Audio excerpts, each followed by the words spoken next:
Hey, Oh, calling Chris Anderson in London. I'm still in London, sort of. Yeah. Still in London, at least at the moment of Yeah. this pre-recording for an encore episode. Still at your old house. Well, no. Hopefully, by the time this is here, I will this is virtually. I'll be in Windsor. Yes, but Yes, but here I'm now here. but we're not going to see you in Windsor for 2 weeks because Correct. so we're going to save that for our next live show. Welcome everybody to History Happy Hour. Thanks to Stephen Ambrose Tours for helping bring you this show and sending us all around the world. Check out their rich offering of military history tours at stephenambrosetours.com. And Chris, whether you're watching live, whether you're watching on replay, or whether you're listening on the HHH podcast, Yeah. we are glad that you're here. And today we're going to be presenting an encore episode with one of our favorite guests, Joe Balkoski, talking about the 29th Division in World War II. Yes. Before we do that, I want to take a moment to remember a guest and an old friend of mine who passed away this weekend. Ghost Army veteran Seymour Nussenbaum was 101. I've known him for about 10 years.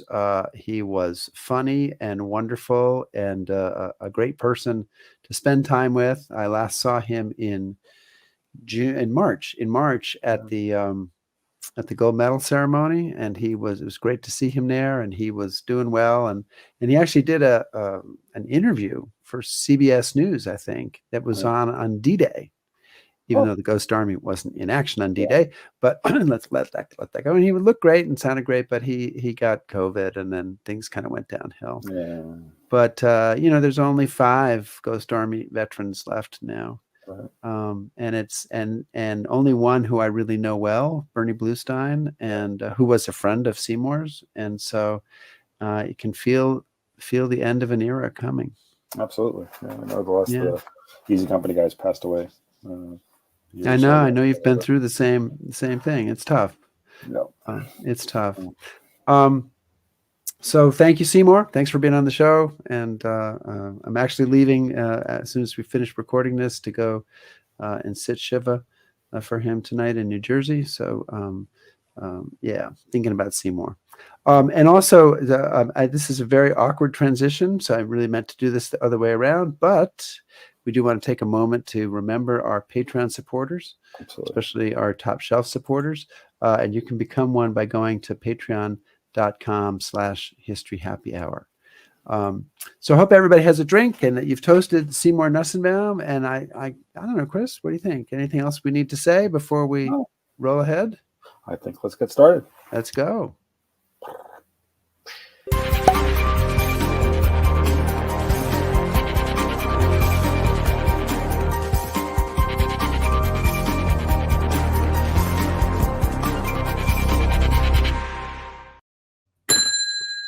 The bar is open.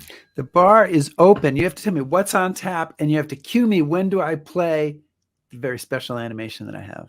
Okay. Well, what's on tap this week is, again, you've already alluded to this.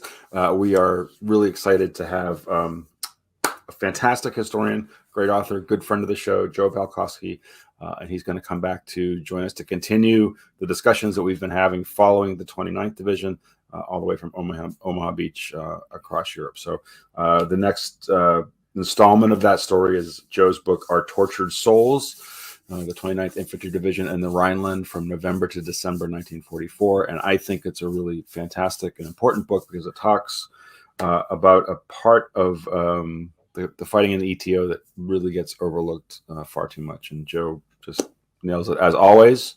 But before we do that, as I said, he's one of our favorites. He's an old friend, and he's the first time five-time appearance historian.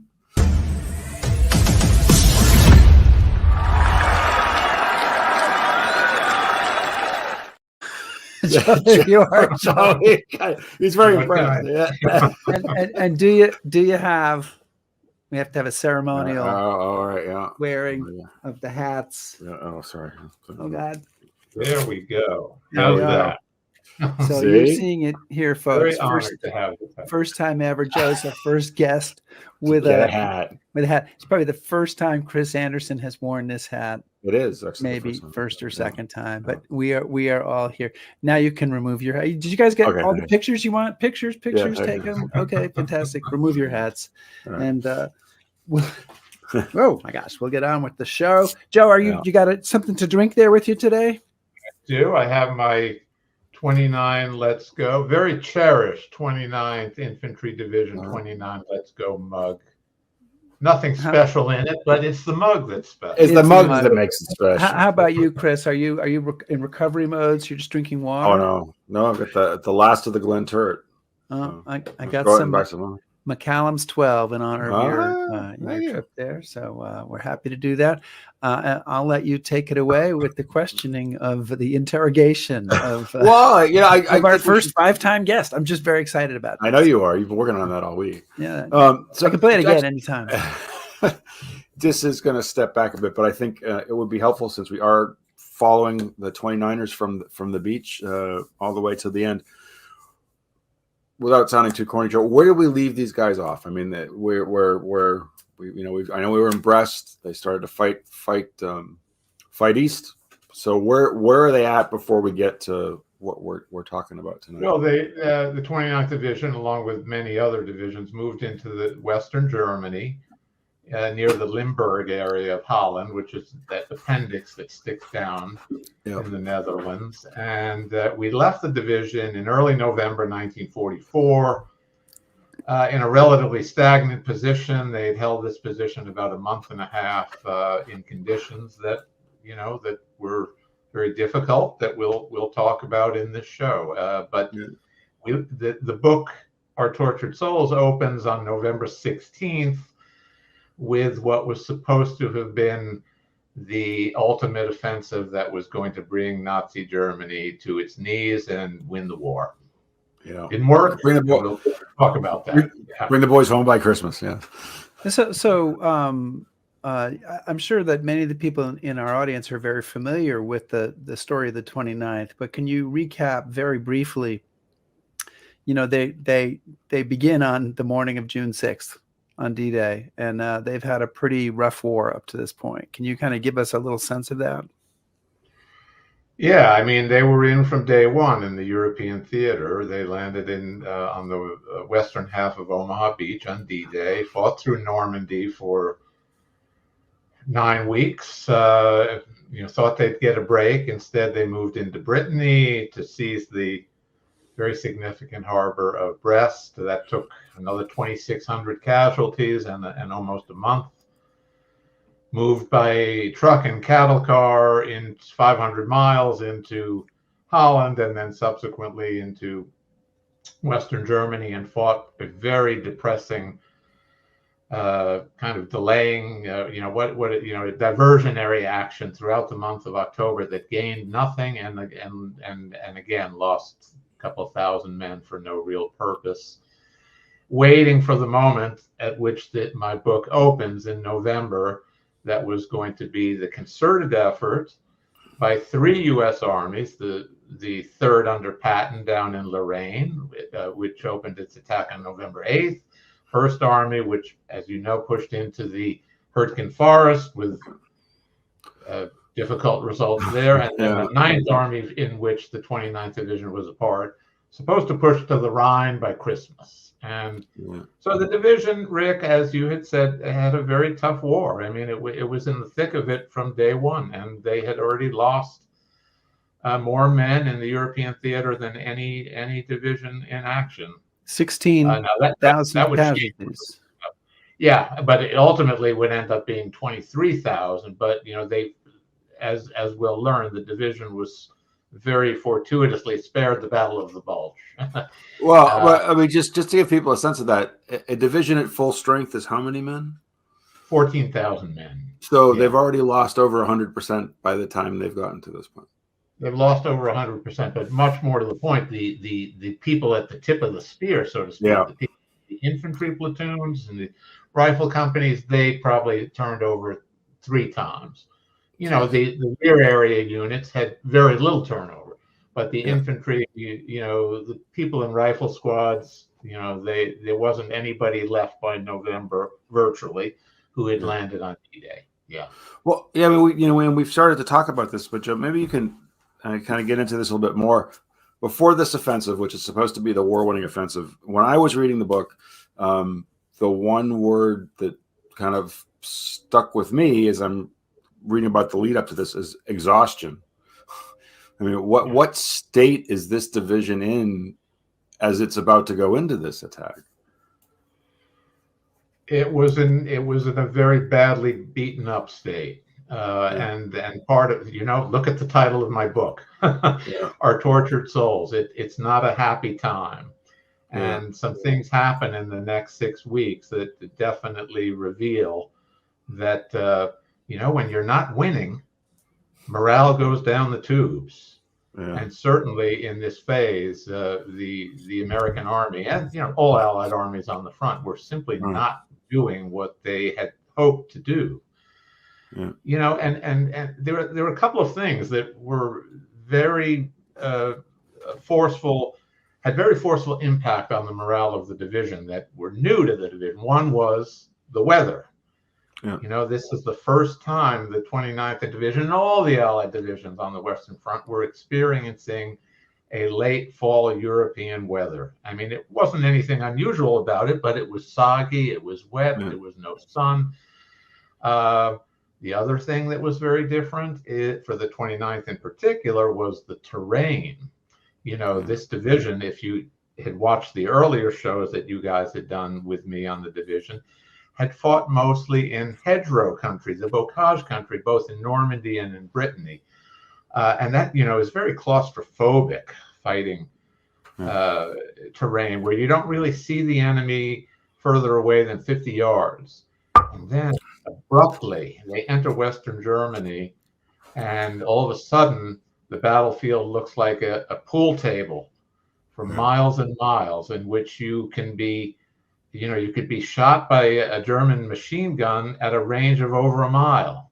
No place to hide, no high ground. I mean, all the 29th Division veterans who I talked to when I interviewed them about this phase of the war said, forget everything about hills or any such thing as high ground. There was none. It was like a pool table and, a duck walking on a pond waiting to be shot. Yeah. And that terrain change was a shocker. And the third quick thing, and then I'll stop. The third thing is they had entered enemy country. Yeah. And I don't think they had taken into account what was going to happen when the German army strictly adhered to Hitler's suicidal directive to not give up an inch of ground of the fatherland. It was taken literally. And every single village, insignificant village of no particular military importance, was defended almost to the last man. And the resistance that the German troops, and supposedly not even very high quality German troops, the so-called Grenadiers, which, the American army at first derided as second-rate troops, they changed their opinion about that very quickly. As Eisenhower famously said, when somebody interviewed him and said, well, what's going on? We're not moving, with any speed, and we're not, approaching the Rhine as we had hoped. He said, well, the one thing that we didn't take into account is how ferociously the Germans were going to fight. Yeah. And, the expectation was that they were ready to give. In the race across France, early September, in the highest reaches of the Allied command, British, American, the expectation was that they were ready to give up. Yeah. Look at what Montgomery expected with Operation Market Garden. It didn't come true. And that was the first writing on the wall. And Eisenhower said so much in a press conference. He said, we didn't think they would fight with this level of intensity. And this whole book is about that. So. Yeah. So November 16th, and they're all lined up. They have their zone. I have a map here from your book. And the 29th Division is starting out on the left, which would be the west, and they are headed for the Ruhr River, which is the line on the right, just before the German town of Jülich, which is on the other side of the river. And they have all of 6 miles, I think, to go to get to the Ruhr River. And this turns into a bloody slog on day one. So, how does it go so wrong so quickly? So many reasons. As I said, the weather was a killer. The American Army was just getting used to the use of air power in effective ways, but the persistent cloud cover in late fall in Europe is such that you're not really going to get much tactical air support. And in fact, the November 16th target jump-off date for the offensive that I discussed in my book actually was supposed to have happened a week before, but kept getting postponed day by day by day, and because the airplanes couldn't fly. Very typical problem all across the Western Front. Until finally, at the highest reaches of the Allied command, Bradley said, "We go, planes or no planes." I also discussed, I don't like to make opinions in my books. I like to give you the readers the facts, and I like them to draw their own conclusions. But there is no doubt about it that one of the reasons why the 6 miles that the 29th Division had to advance did not go well were tactical mistakes, misjudgments, to a level where, honestly, the division commander, General Gart, who we'll probably talk about, was about to be relieved. In fact, he really was relieved, but Eisenhower saved his career and would not relieve him, even though Gerhardt's army commander, General Simpson, said, "We need to get rid of him." As a microcosm, the opening day of the attack, the 29th Division had 9 infantry battalions, and each one of them about 800 men strong. And just very curiously, nobody really understands why General Gart only threw 2 of the 9 infantry battalions into the offensive and left 7 behind the lines. Big mistake in retrospect. Of course, it's very easy to be a Monday morning quarterback, but certainly didn't work. He didn't use tank support in the opening 2 days of the attack. Nobody really knows why. Possibly it was because the terrain was so muddy that he didn't think the tanks could operate. But interestingly enough, there was an armored division to his left that was using tanks. This failure in the first 2 days of the attack had absolute tragic consequences. Men were asked to move across these open beet fields. They were basically sugar beet fields with very low vegetation, moldering, decaying vegetation, because it was November. And it wasn't like a cornfield where a man could hide in. It was, 8-inch high beet plants. And when the men were walking across open fields of as much as maybe 1,500 yards in width, with heavy equipment, and in the face of Germans very heavily entrenched in all those towns that you saw on the map that you just displayed, Rick, they were like, in fact, if you look at that map, the first target of the November 16th attack was the town called Searsdorf that you can see in the left part of the center of that map. The opening 2 days of the attack was basically a massacre.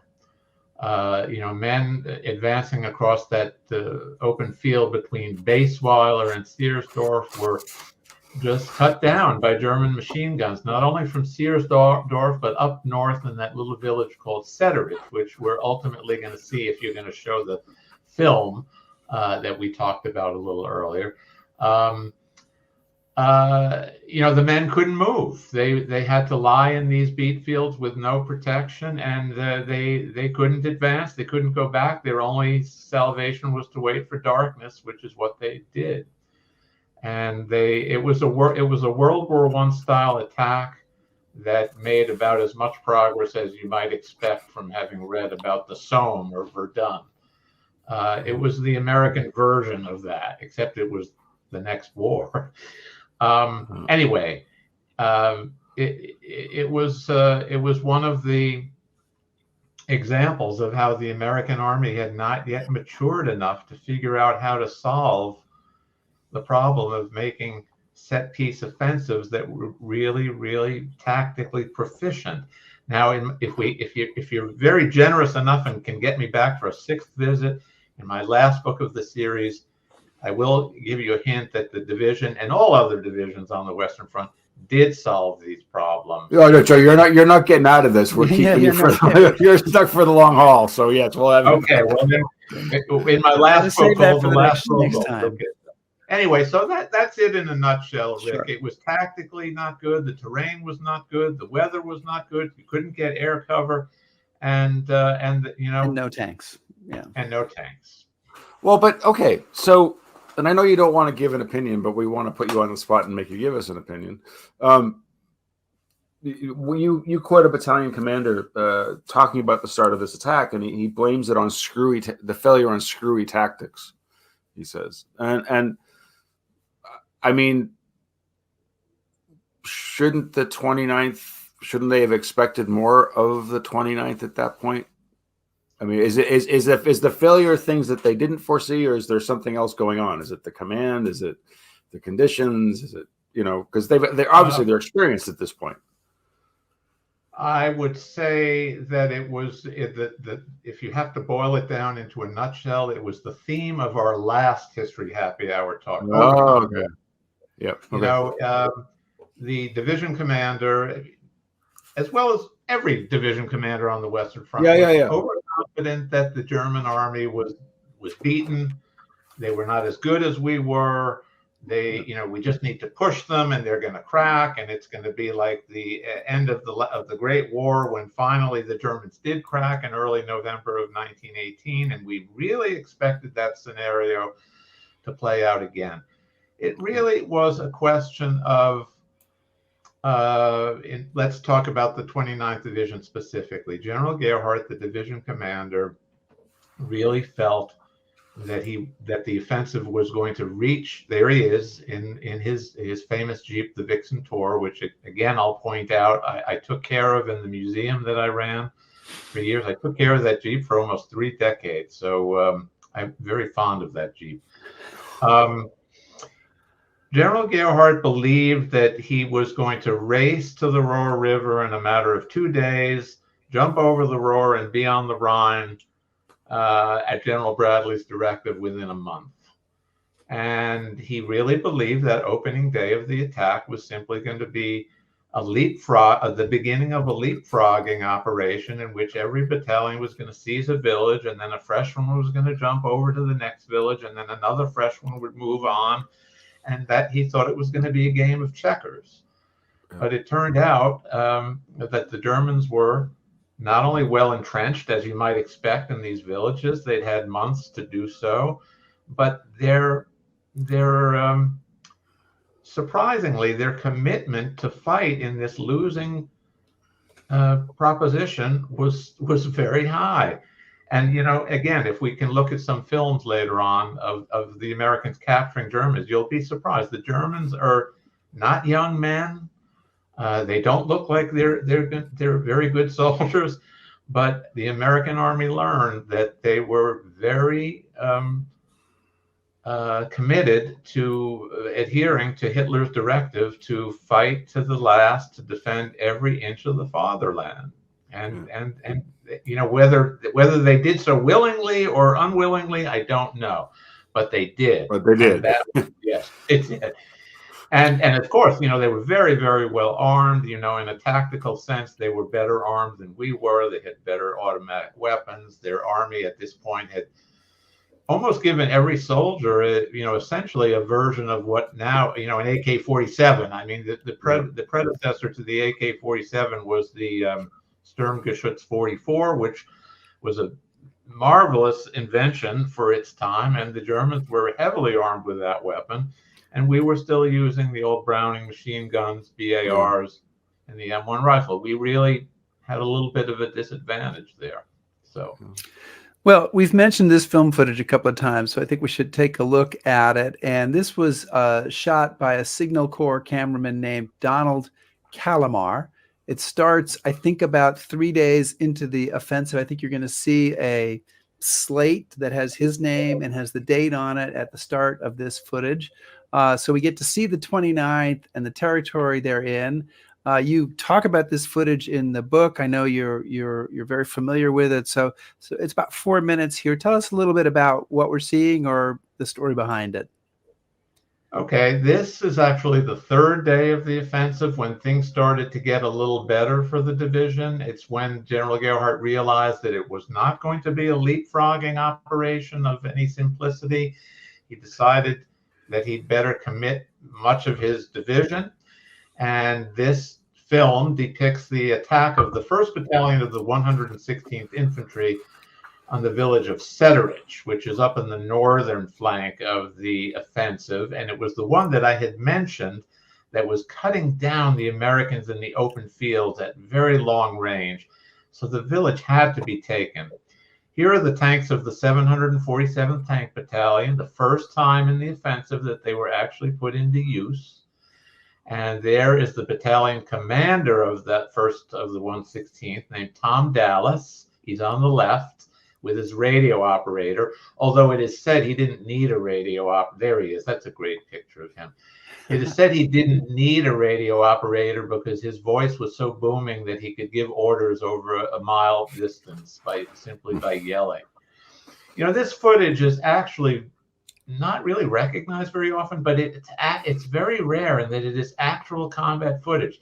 If you look very closely, you can see the puffs of white smoke coming out of the machine guns on the bow turrets of the tanks, and you can see occasionally American soldiers flopping to the ground taking cover, and there you can see them shooting over those open fields. You can see soldiers behind the tanks. And soon you're going to see German prisoners with their hands up running toward the camera. There you see them. This was really the first successful attack of the offensive, but it was also a precursor. They're German prisoners coming in now. It was a hint that getting to Ulick and the Roer River was not going to be a matter of days because every village was going to have to face an attack like this. Also note the bleak, sky, note the waterlogged. There'll be some footage where you can see the waterlogged trenches. That's a good shot. So this is the unit. I'm sorry. No, go ahead. This unit landed in the very first waves of Omaha Beach on D-Day. But as I said, probably of the 800 men in the battalion, I'd venture that maybe 15 were D-Day veterans of the 800. So, and another thing, the cameraman of this footage was not a member of the 29th Division, but he had gained a Silver Star 2 days before by dropping his camera, running into the open fields on the opening day of the attack and rescuing several wounded 29ers in the beat fields. He became a legend in the division. There's his name on the thing. Donald Calamar. He gained a Silver Star, even though he was a very rare occurrence for Gerhardt to give a Silver Star to somebody who was not in the 29th Division. So here are some prisoners. I'm not sure you can see it clearly enough. Well, they don't look too aged. They don't look too young. They look... fella. Yeah. Well, it was it was said that the Volksgrenadiers were either too young or too old. So I mean, I'm not an expert on the sociological makeup of those divisions, but they clearly were not first-class soldiers and were drawn in to the army only after the Allied race across France to form these divisions. Well, we'll come out of that now. I think we can we can come back to Yeah. ourselves. And Chris, we'll go You know back. what? But that gives people a good idea of kind of what this looked like in the early days of that attack. So you Yeah. say that, you say that by the third week of November, so pretty soon into the attack, the division faces a crisis unlike any it had experienced before. So is the crisis specifically that the attack is breaking down, or their tactics aren't working, or what is the crisis that they haven't faced before, and how do they start to work through this? That's a great question. It's a crisis on many levels. As I mentioned earlier, when you don't have success, morale starts to deteriorate. And certainly every one of these attacks on inconsequential German villages that triggered dozens and dozens of casualties to no appreciable purpose other than moving another 800 yards toward the Ruhr River was beginning to have a very negative impact on the morale of the soldiers. Secondly, and I'll get into that in a little bit more detail in a second. Secondly, the weather. As I said, the 29th Division had not experienced fighting in the open in this kind of weather since they'd been in Europe. Even worse was the fact that from the directive of the commanding general, General Gart, it was part of the so-called division Bible that no unit of the 29th Division could ever set up a headquarters, be it a company headquarters or a regimental headquarters. No headquarters could ever be set up inside a house. Yeah. It had to be outdoors or in a tent. That was a rule. And they opened this offensive with that rule, and it was just kind of catastrophic. And the result was one of the greatest crises that the division ever faced that had absolutely nothing to do with the enemy. You've all heard of the term trench foot. It's mostly a World War I term you hear, but the 29th Division suffered grievous losses from trench foot. For every roughly 2 or 3 physical casualties they were having in battle, there was a man that fell out of the line due to trench foot. Yeah. And trench foot, it's a very, very simple thing. It doesn't have anything to do with freezing temperatures. You can be outside even in temperatures in the lower 50s. But if your shoes and socks are immersed in water for a matter of hours, 8-10 hours, and even if it's 50 degrees, you're going to suffer serious foot problems.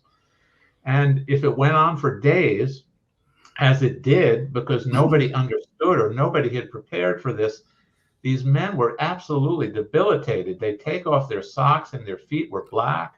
They had no feeling in them. If it was left untreated, they couldn't walk. And, ironically, it was actually considered a better deal to get trench foot than to keep on fighting in these attacks across the open fields. So a lot of men almost welcomed trench foot. Well, I was going to say, and I don't want to throw you off track here, but I mean, very often trench foot is an indication of a much bigger problem, right? In the morale of the unit and the condition of the unit, right?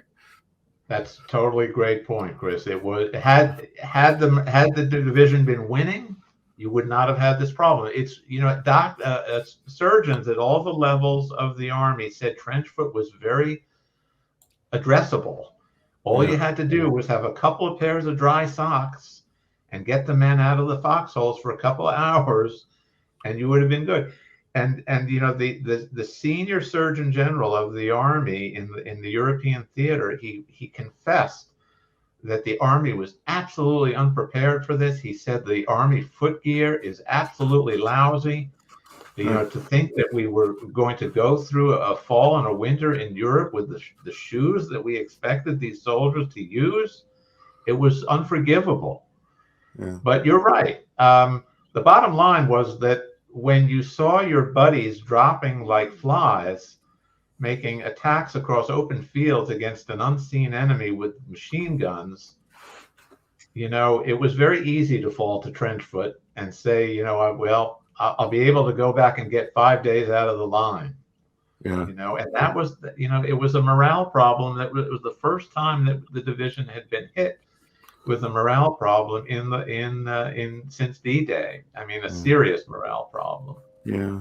Well, the story of the 29th is a bloody one, starting from D-Day, liberation of Brest, and into Eastern France. But I do definitely feel like the tone shifted here, whether it's you or whether it's the men in the unit, that there's increasing bitterness about the staggering losses. People are coming in to command companies. They're being killed hours later. Bitterness among the soldiers, maybe bitterness in you as a writer. Gebhardt at one point uses the phrase German enthusiasm to describe the German counterattacks. And then you keep using the word enthusiasm throughout the rest of the book. And I could feel, maybe I'm wrong, but I could feel the rebuke there in your phraseology. Yeah, I think so, because I mean, I know we're not supposed to get into opinions, but maybe you were showing some enthusiasm for an opinion there. Well, I want to tell you that it was painful to write this book, and because I saw cases in this month or month and a half period that I write about in Our Tortured Souls that were unprecedented in the history of the division. I saw men who had gained silver stars in Normandy in this November period receiving orders to attack from their superior officers and saying, I won't do it. I'm just not going to do it. It happened several times. You had company commanders who received an order to attack across an open field to seize another village after just having done it 2 days before and having lost 25 guys, and then getting the same order to take another village that all it was another 800 yards closer to Jülich. And they went into this commander's conference and said, I'm not doing it. And that's a morale problem because, they had to do it because they got rid of them if they said I couldn't do it. And it happened many times. Another thing that was unprecedented, first time in the history of the division, you start to see men going AWOL. You almost never in Normandy or Brittany ever saw an AWOL problem. Well, one exception, when the trains went through Paris, on the way to Normandy, there was an AWOL problem. Generally, that was solved, and the men somehow made it back to the division. They didn't really want to go AWOL, but they wanted to enjoy Paris. But this was a real AWOL problem. And then even one or two, you read about this in World War I a lot, and in some cases in World War II, self-inflicted wounds. Yeah. You very rare occurrence, but you see a couple of morning reports with people being removed from the front with a self-inflicted wound, and that is the first time you ever see that in the 29th Division. But don't get me wrong, I want to tell you one thing. Yes, I had a little bit of maybe rebuke in me in the style that I wrote the book, given the tactics that were practiced. But when you look at the performance of 99% of the men who were asked to do these things, they did them with unquestioning duty, as fatal as it turned out to be. They did them. Yeah. And it's just unbelievable to me how they could endure. And 99% of them did endure if they were lucky enough not to be hit by a bullet. And that to me was, one of the most impressive things. In the book, I talk about some of the great chaplains in the division, and one chaplain in particular, a Baltimore native, Eugene Patrick O'Grady, who really, he just took the souls of the men into his heart. And in fact, that is the origin of the title of the book. Somebody referred to Eugene Patrick O'Grady as the man who soothed our tortured souls. Okay. And of course, I hate to say this, but O'Grady himself became a victim. And on, I think it was November 25th, he was bringing coffee and donuts up to the front line, and he got hit by a mortar fragment and was killed. And I mean, talk about a morale problem. He was the most beloved man in the 29th Division. And when they held a funeral for him in Baltimore in 1948, when they brought his body back, that was that. And that's how the book partly ends. One soldier who was a mere private who had been taken care of by O'Grady, he said something like, "I look forward to the day when Chaplain O'Grady will assemble his men in heaven for one last, one last embrace of his regiment." And anyway, it was, in the end, how the men endured is part of the theme of the book. Yeah. So I'm gonna sneak in two questions. One is from Charlie Burry, because he's asked this question a couple times, and I wanted your answer on it. So Charlie wants to know, what is the average percentage of replacement in the rifle companies versus combat veterans by this time? Well, it varied by company, of course, but if you want an average rule, I'd probably say 90 to 95% of the men in the, well, I'll be more specific, in the rifle platoons, because companies had men like cooks and clerks and things like that. A rifle platoon had men, just fighting men. I would say in a rifle platoon, 90 to 95% of them were replacements. In many cases, 100%. And I mean, it is said in my next book that when some of the 29th Division units received the very prestigious Presidential Unit Citation, which enabled them to wear a special bar on their uniforms, General Gart said he wanted the streamer to be attached to the company guidon by a D-Day veteran. And he assembled all of the companies, and it turned out that most of the companies couldn't find a D-Day veteran. And that was, that's a famous story in the division. All right. So we've dealt with some pretty heavy things here. When we've dealt with the state of the morale, faulty tactics, conditions they don't expect, etc. But obviously, they do start to turn it around. And so let's start going in that direction. And I'll just call out one village, and I'll probably mispronounce it. I'm sorry. But you say outside the village of Durboslar, Durboslar, the division fundamentally changed how it fought a battle. So how did they fundamentally change how they're fighting their battles, and how does that impact their progress? Several ways. They learned to be much, much more effective about artillery support. They really were very good about using smoke. They had not really effectively used smoke to obscure the view of Germans defending these villages. And in preparation for attacks, artillery battalions, one of which was attached to every regiment, would absolutely lay a smoke barrage on that village that would cause it to be enveloped in a fog that didn't dissipate if the wind was not too bad for an hour. And, by the time that dissipated, the Americans were in the village. Secondly, the use of tanks. The 747th Tank Battalion, which nominally was not a part of the 29th Division, was very, very effective in allowing the men to cross the open fields with some cover, providing covering fire as the tanks moved over the open ground. The other thing was, leadership. The company commanders, who, as Rick pointed out, oftentimes had just taken command days before because they were replacing somebody who had been killed, were learning the techniques could be improved upon. They were learning to envelop the villages and come at them from behind. But nevertheless, Chris, Durboslar represented, a watershed in this campaign, but the next two villages, Borheim, which is down near Jülich in the right, and above it, Oslar, those two villages should be known.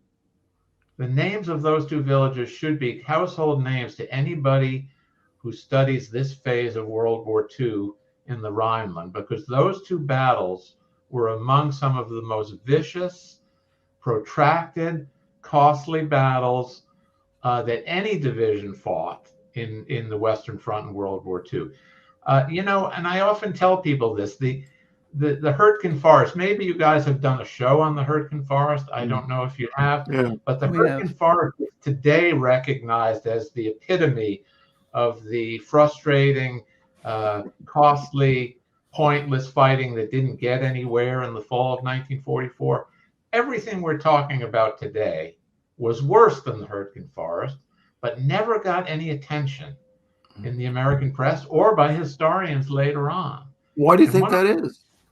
One of the reasons for that is the army group to which the 29th Division was attached was actually a British army group. But the 29th Division was actually answering to Montgomery. And the American Army was actually a part of Montgomery's 21st Army Group. So consequently, I think a lot of American media types didn't think it was cool to be attached to an army that was actually working under British command. Now that might be going out on a limb, but I don't. Well, we talked about, we had a guest on just a couple of weeks ago talking about General Simpson, who was the commander of the 9th Army. So that was above the Corps commander, above General Gerhard, but below General Montgomery. And he was not a particularly PR-oriented guy. He was a kind of a nose to the grindstone, get it done, don't seek out a lot of attention kind of guy. And that might have been a reason as well. I wanted to just ask, though, about Kozlar. It is actually a story that appears in the papers in the U.S. I was looking at a New York Times article about it this morning from that week in 1944. You get two companies that are either cut off or surrounded, but Gerhard doesn't even want to admit the use of the word surrounded. So can you talk a little bit about that action and also about his attempts and, why he did this? I don't know, but why he didn't want anyone to even use the word surrounded, crossing it out of the official reports. Well, can I piggyback on that question? Yeah, go ahead. I'd say, why wasn't Gerhard relieved? Okay. Yeah, so, okay, that was my next question. Oh, sorry. Put them all together. Go for it, Joe. General Gerhard, I mean, again, I've mentioned this to you in the past. I have very mixed feelings about him. He was a person that, without question, brought a very special morale to the 29th Division. You very, very rarely met guys after World War II that had such a pride in their division as 29th Division veterans had. But his eccentricities were, they were numerous. And among them, I've talked about in the past the chin strap rule. You could have a $5 one if you didn't have your helmet chin strap hooked, which was absolutely hilarious to members of other divisions when they heard of that. But among his foibles was the fact that he didn't allow terms to be spoken over radio or telephone communication that represented any kind of negativity. And among the negativity was the word surrounded. Germans could be surrounded, but no 29th Division unit could ever be, quote unquote, surrounded. It was not allowed to be spoken. You could not say that the Germans counterattacked. As you said, Rick, you could only refer to the Germans were enthusiastic last night. Wow. And people lived with this nonsense, and it was almost part of the what made the division distinct. But as to Chris's question, in early December, when the division had still not pushed up to the Rohr River and was still suffering tremendous casualties in the fights at Hassenfeld Gut and the Sportsplatz and Borheim and Kozlar, General McLean, who was the Corps commander, General Gerhard's immediate superior, had had enough. And he looked at the statistics of all the divisions in his command, and he noticed that the 29th Division always had more casualties on a day-by-day basis, but had accomplished nothing in particular better than any of the other divisions in his corps. And I have the transcript of this. He called up General Simpson, who you just mentioned, Rick, and he said, I have to get rid of Charlie Gerhardt. And Simpson said, why? And he said, because I'm seeing casualties that are inordinate. They're intense, and something is going wrong. I mean, at this rate, there's going to be no division left. And Simpson said, okay, if you think that has to be done, we'll do it. And Simpson took that up the chain of command and said, we recommend that General Gerhardt be relieved. And, there was also a couple of black marks against General Gerhardt already. He wrote a house of prostitution in Brittany that General Bradley noticed, and Bradley got very, very upset with that, even though that house of prostitution thing was grossly exaggerated. But also, General Gerhardt had disappeared for 10 days when supposedly there was a furlough, and there was no furlough. Anyway, he already was in the doghouse, so his relief looked like a natural. But it got to Eisenhower. Eisenhower shared 1 year on the West Point football team with Gerhardt. Gerhardt was the star quarterback on the West Point football team. Mm-hmm. Eisenhower dropped from the team and became a cheerleader at West Point football games. So I don't know whether that was played into it, but Eisenhower said, we can't get rid of this. Don't mean a thing if you got that ring. It was pretty unusual for him not. I mean, because the U.S. Army was pretty brutal in relieving division commanders for far less. So that all right. So can I just piggyback also? But you said earlier in the show, you said that for a brief while he actually was relieved. Tell me what you meant by that. I meant, but that McLean and Simpson had sent the correspondence saying we're relieving him. Yes, and then Eisenhower simply said no. And again, I want to say that there's no question that Gerhardt was a fighting general. He may have done these things that caused casualties, but generally he accomplished what he was supposed to do. And that was considered a positive trait.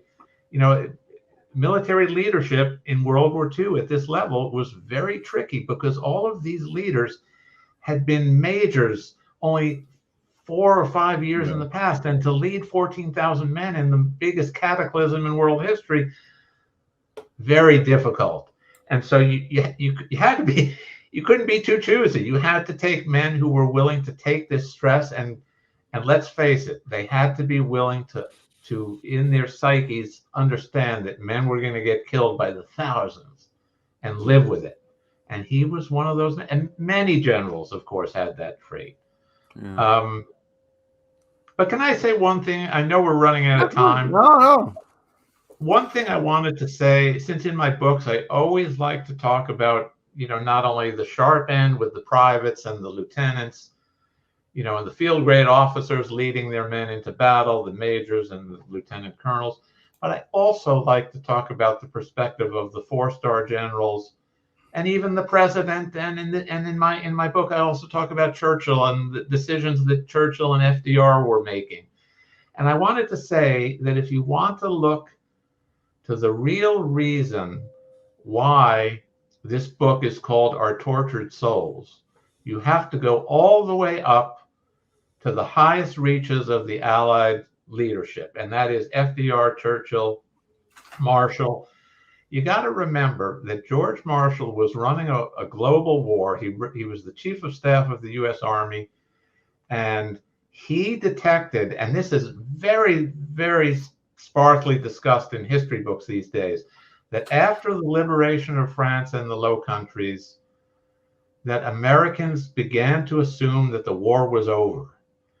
And he noticed that in the early fall of 1944, thousands, tens of thousands, hundreds of thousands of people were leaving war-related work because they thought their jobs were done. 30% of the Kaiser shipyard work staff had left by September or October of 1944.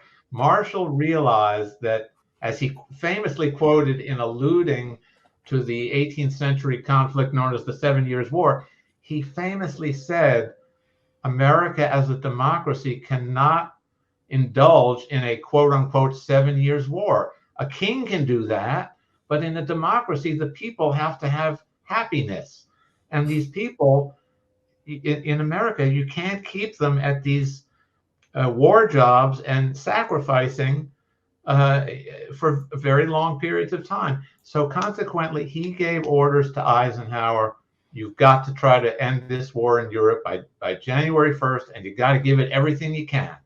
And when that filtered down through Eisenhower to Bradley and Monty and McLean and Simpson, down to Gerhardt, in a nutshell, this is what happened in November of 1944. And it's also, coupled with the fact that Hitler had a much greater power over his people than we thought.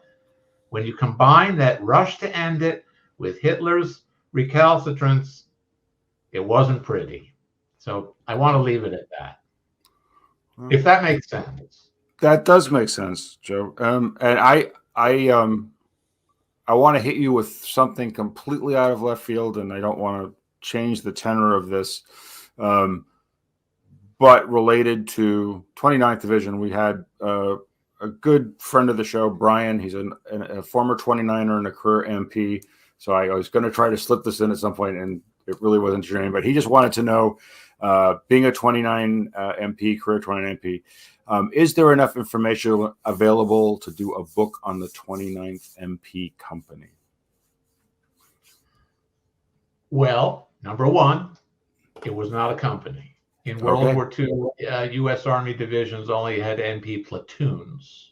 Okay. So they were a very, very small detachment of MPs. Now, in the modern U.S. Army, divisions have MP companies.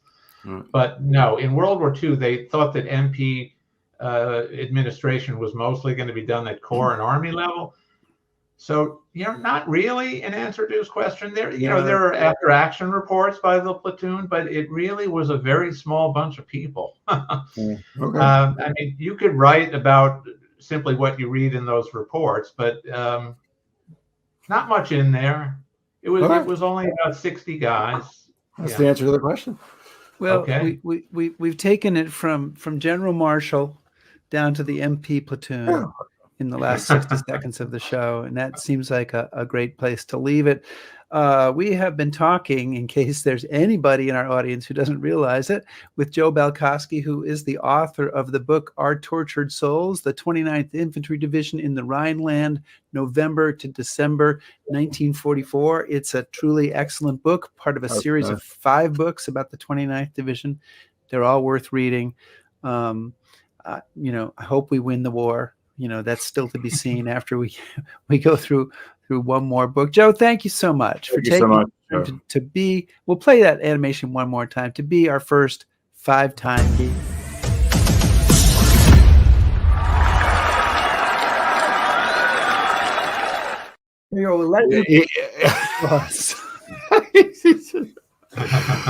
Well, please have me back for the last book. We're going. No, that's it. No, 5's the max. No, it's a much happier book. I promise you, much happier. We will bring you back, and but you're going to keep writing books, so we're going to have to keep having you back. So I don't know, you get like a fleece to go with your hat. We started with a hat, folks, because we don't want to get to when we have a 10-time guest, and then who knows what we're going to do there. So that's what your Patreon dollars go to support. You'll get it. Thanks so much, Joe. Thanks, Joe. All right, 29. Let's go. Fair enough. Right. We got to get Joe back on to talk about the last book in his series. Well, I exchanged some emails with that, and we're with Cheryl about that, and we think first of the January. Maybe? We're working to make that happen. Yeah. We're gonna finish it out with Joe Balkoski. And his whole series on the 29th Division. What's the title of the last book? Do you remember? No, I don't. Yeah, me either. I have to look it up and see. We'll have to do an interview so we can find out. First question. So, Joe, what's the title of that book? This might sound like we're just being lazy, but actually what we're trying to do is we're trying to pace the last book so it coincides with Joe doing something new so we can keep him coming back. So really. Exactly right. We want him to be a regular presence on the show. We have one more encore episode to do before we come back live. So next week, we'll bring back our interview with NCR Davis, who was the author of the book For the Boys, The True Account of a Combat Nurse in Patton's Third Army. and that nurse was her mother. And that was a very interesting interview. She's a very interesting person. Yeah, that was very well received. I know people that saw it really enjoyed it, and so I encourage you to see it again, or if you missed it, check it out. Yeah, and she even got my wife to read that book, and yeah, she enjoyed it. So so that was awesome.